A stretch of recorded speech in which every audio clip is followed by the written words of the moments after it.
these are really important concepts, because the modern madness, a lot of it has to do with a denial of knowledge. Skepticism is the norm.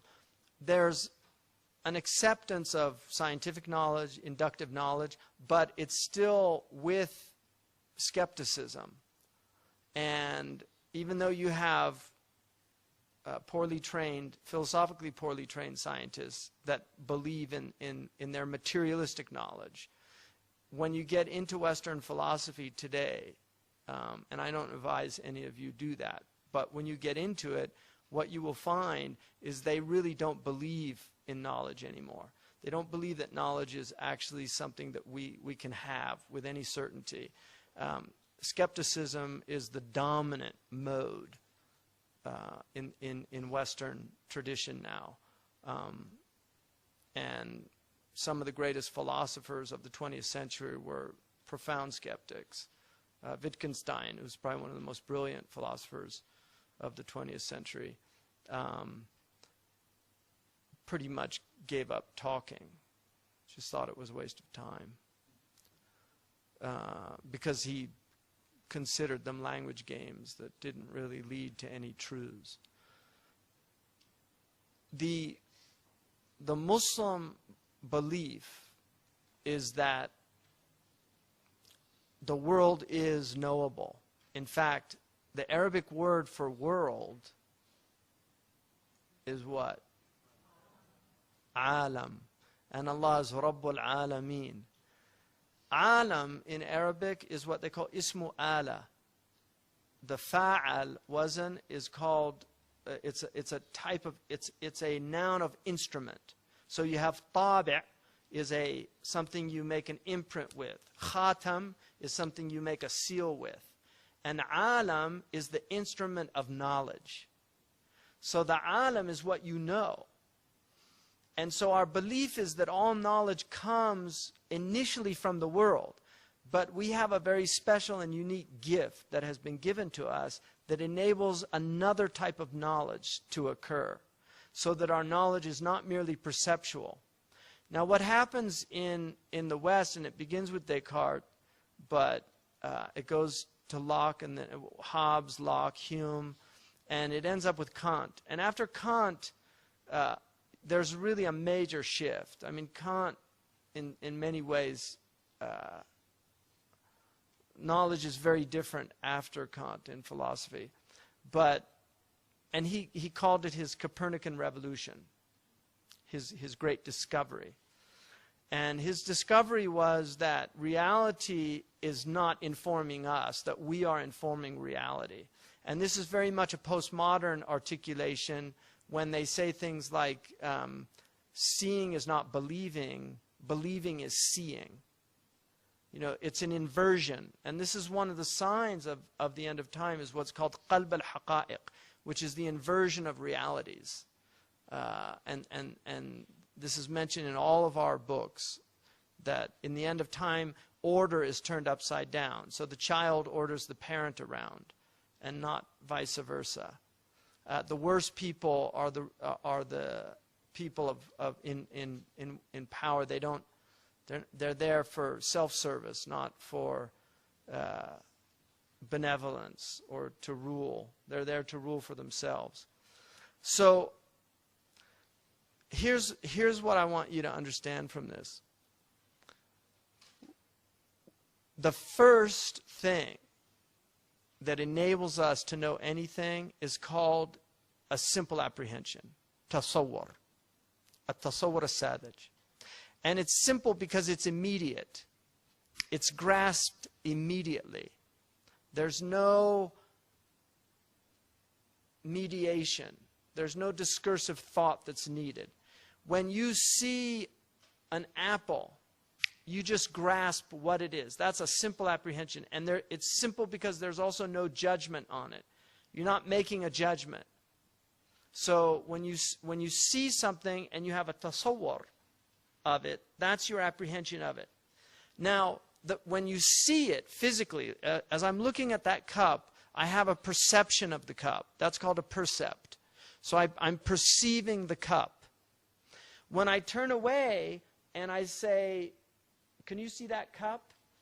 I'm not perceiving the cup, I'm conceiving the cup. So the concept is in the mind. The percept involves the mind and the material object that you're seeing, because you have to have this perception of it. Now, what you're doing is the most significant thing that you will ever do in your life. That very act is the single most significant act that a human being does. And we take it completely for granted. And we have no idea what we're actually doing. But what we're doing is so sophisticated and so complicated. And no computer can do this. No animal that we know of can do what we're doing. And the angels don't do it. So when Allah subhanahu wa ta'ala said, إِنِّي جَاعِلٌ فِي الْأَرْضِ خَلِيفَةً وَإِذْ قَالَ رَبُّكَ لِلْمَلَائِكَةِ, He said to the angels, إِنِّي جَاعِلٌ فِي الْأَرْضِ خَلِيفَةً قَالُوا, they said, أَتَجْعَلُ فِيهَا مَنْ يُفْسِدُ فِيهَا وَيُسْفِكُ الدِّمَاءَ وَنَحْنُ نُسَبِّحُ بِحَمْدِكَ وَنُقَدِّسُ لَكَ. You know, are you going to put in the earth the one يُفْسِدُ فِيهَا وَيُسْفِكُ الدِّمَاءَ, and he sheds blood, he sows corruption and sheds blood? They were doing they had known the jinn before. So one group that had free will were put on the earth, made a mess of it. And so the angels said, is this the same thing? And نَحْنُ نُقَدِّسُ لَكَ, we're praising you, we're glorifying you, we're making you holy. And Allah subhanahu wa ta'ala said, إِنِّي أَعْلَمُ مَا لَا تَعْلَمُونَ, I know what you don't know. Well, what did Allah know that they didn't know? وَعَلَّمَ آدَمَ الْأَسْمَاءَ, He taught Adam all of the names.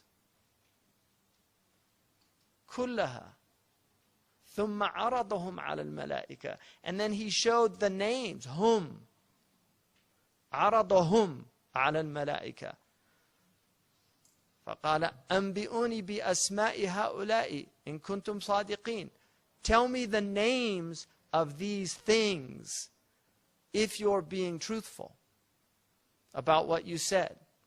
You know, why are you putting this one there? It wasn't i'tirad, it was istifham. And so they قالوا سبحانك لا علم لنا إلا ما علمتنا, we don't have any knowledge except what you have given us. They're programmed in that way. يفعلون ما يؤمرون, they do just what they've been programmed to do. يفعلون ما يؤمرون. And then, right, He said to Adam, Ya Adamu, أنبئهم, right, بأسمائهم. So tell them their name. فَلَمَّا أَنْبَأَهُمْ, right? When He told them, Allah says, didn't I tell you? قَالَ أَلَمْ أَقُلْ لَكُمْ إِنِّي أَعْلَمُ غَيْبَ السَّمَاوَاتِ وَالْأَرْضِ, I know the unseen. There's something that's unseen happening in the abstraction. Because what's happening is immaterial. It's not of the material world. And this is why thought, in our understanding, is not material. It's immaterial. And this is why this is the refutation of the materialists who argue that there's nothing but materiality. There's nothing but the concrete world. No, there's the abstract world. There is another world that is immaterial. It's a spiritual world. And thought is from that world. And so this is what Allah subhanahu wa ta'ala, this is what He gave Adam. And this is Fakhruddin al-Razi says, the name, the ism, is from either wasama, which is a sign, so it's a signification. What's the significance of this thing? Or it's from sama yasmu, which is high or exalted. And if you look in Surah Ar-Rum, when Allah talks about the difference of the al-sina and the alwan, right? In the science of balagha, he puts the tongues in a tibaq form. In rhetoric, he puts the tongues with the heavens, and he puts the alwan, the complexions, with the earth. So the complexion is from your body, but the tongue, your language, is from somewhere else. You see, and this is why when you study kalam, and this is only in a teaching situation do you say this. You don't say this in any other place. And it's even, you're not even supposed to repeat it to students, like go out and tell people this. But when they talk about kalam Allah, because Allah kallam Allahu Musa taklima, Allah spoke with Musa, and the Prophet ﷺ, Aisha radiyallahu anhu, ma bayna daffatay al-mushaf, kalam Allah. What's between the two covers of the mushaf, right, is kalam Allah. Now, that kalam is, according to our tradition, this is the soundest opinion, because it gets out of a lot of problems. If you don't take this opinion, you have very serious metaphysical problems. And you end up basically asserting the same thing that the Christians asserted, which is the idea that God can come into the world in his attribute, the attribute of his logos, that it could come into the world in the incarnation. And this is why Montgomery Watt argues that the Muslims, we have incarnation, they have imbibliation. In our tradition, God became flesh. In their tradition, he became book. So if you take a literal understanding of that, you have that problem. But out of adab, we call the mushaf kalam Allah. And it is kalam Allah. And anyone who says it's not kalam Allah is a kafir. But one of the early debates was, is the kalam makhluq or is it ghayru makhluq? Is it eternal, an eternal attribute? Because it's an attribute of God. It's a sifa. And the sifa is not an accident, because accidents are not necessary. Only the essence is necessary. Allah's attributes are necessary to his being. So he doesn't have accidents. He only has attributes. And so what they said, and this is what Imam al-Maqari, and there are many variations of this, but he says, إنما كلامه القديم ما فيه تأخير ولا تقديم نعم ولا لحن ولا إعراب أو كل أو بعض أو اضطراب إذ كلها إلى الحدوث انتسب ككون علمه على مكتسبة. This is what he says in إضاءة الدجنة, that when we talk إنما كلامه, his speech, القديم, the uncreated speech, ما فيه تأخير ولا تقديم, there's not syntax in it. نعم, indeed, ولا لحن, there's not, it's not articulated. ولا إعراب, it doesn't have إعراب.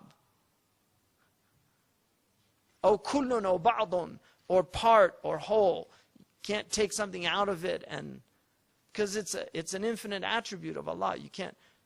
So because all of that goes to huduth, created things. Those are all attributes of created things, and his kalam is not created. So it's the uncreated. What they're talking about is this thing that we're talking about. It's the ma'ani. So the ma'ani, when we say kalam Allah, it's the ma'ani, not the alfad, not the mabani. Even though we don't deny the mabani are kalam Allah, but not the eternal kalam Allah, because the mabani are written, they're spoken, you speak them with sound waves. Sound waves are created. The book comes into the world, not as an uncreated thing, because then it would be an attribute of God that's coming into the world, and that's exactly what the Christians say. So that understanding is very important in terms of abstraction. What you are doing. Now, this is the essence of our understanding. All of understanding is based on this. You cannot have understanding without the ability to do this. So when I see something, what am I seeing? What am I seeing when I see that thing?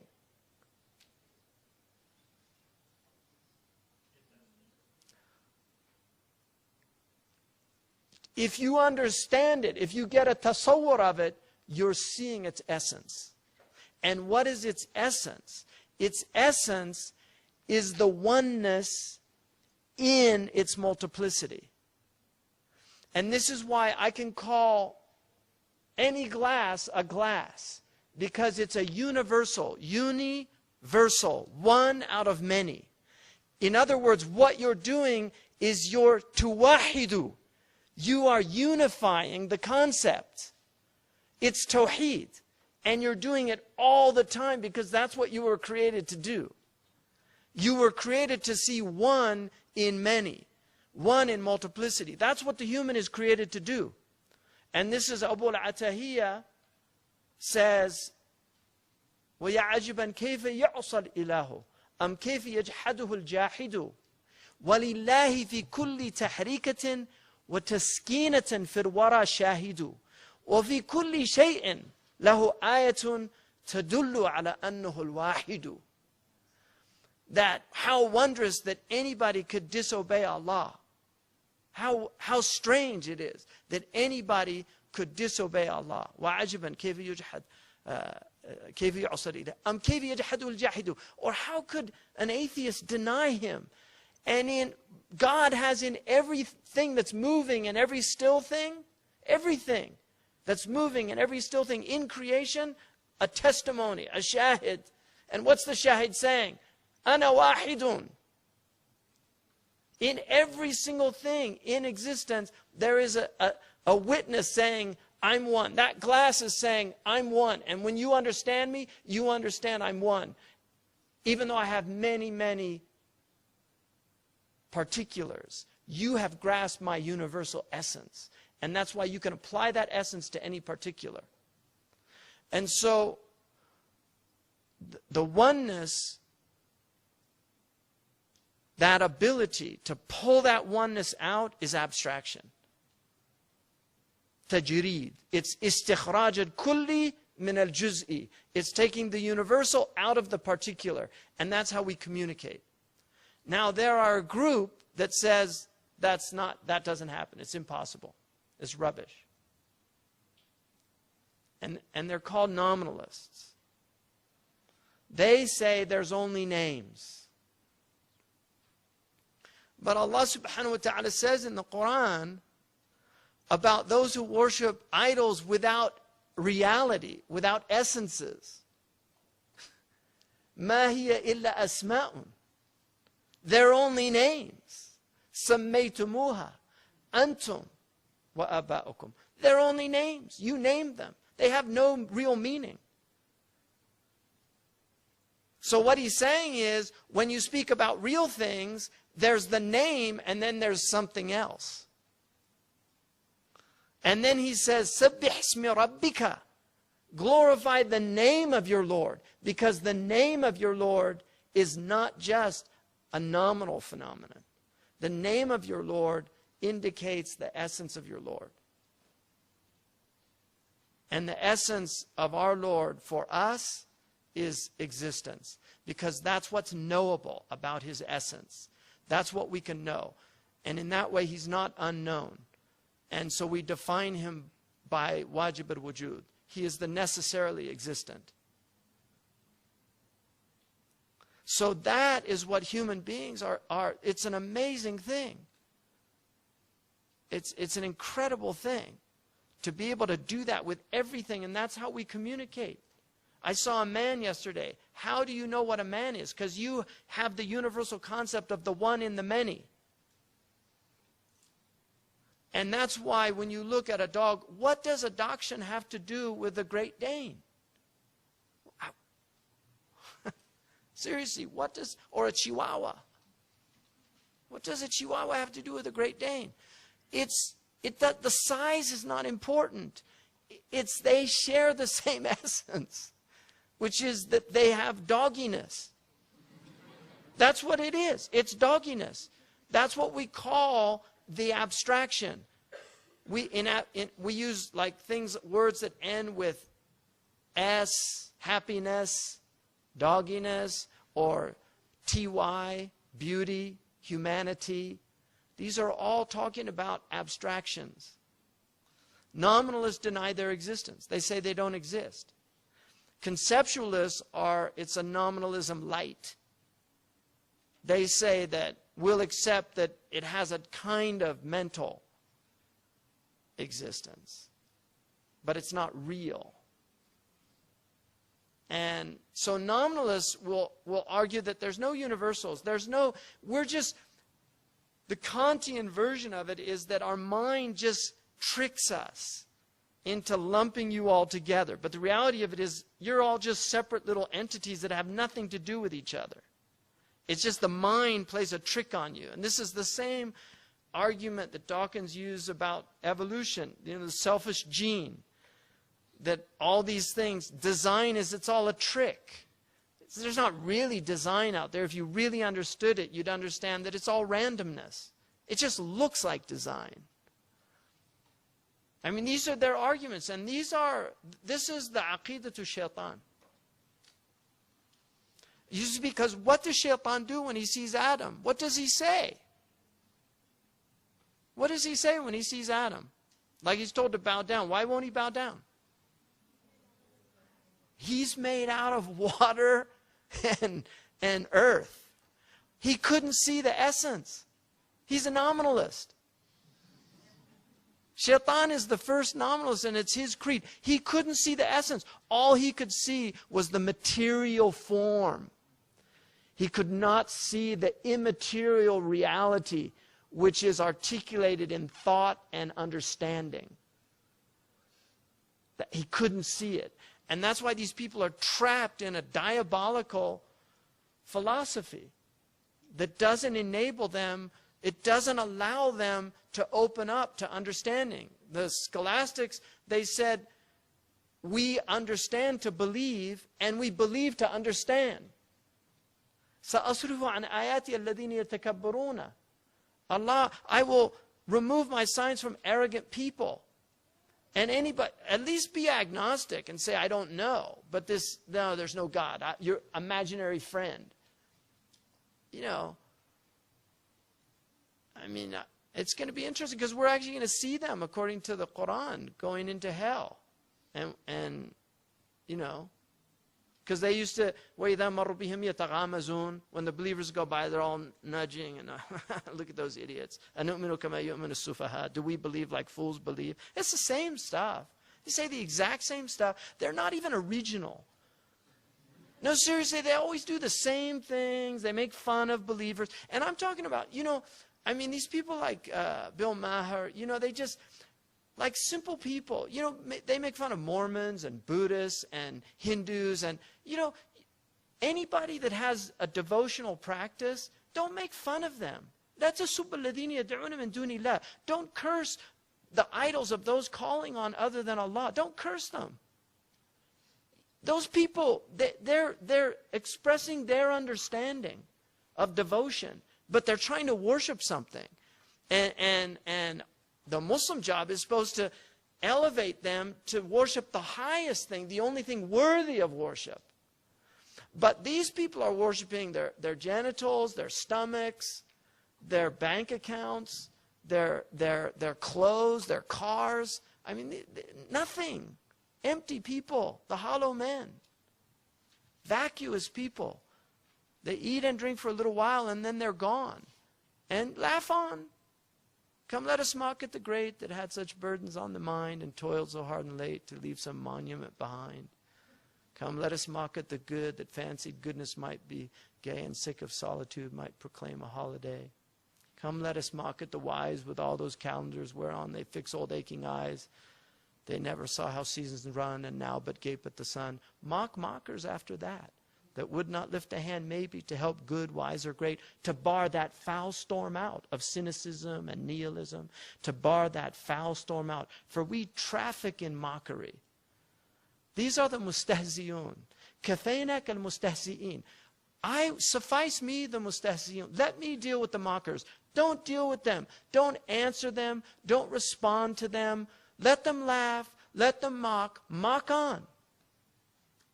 Mock on. Really, mock on. We're all going to find out. It's either all black or some people are in big trouble. Right? It's one or the other. Either something's going to happen after we leave this body. And for me, there's so many indications that it's true and real. And I mean, if you're a believer and are open to it, you'll see it all the time. The signs are all there. Winston Churchill said, most people will stumble onto the truth once or twice in their life, but they'll get up, brush themselves off, and carry on. You know, that's called kufr. Alhamdulillah. Any questions? Any answers?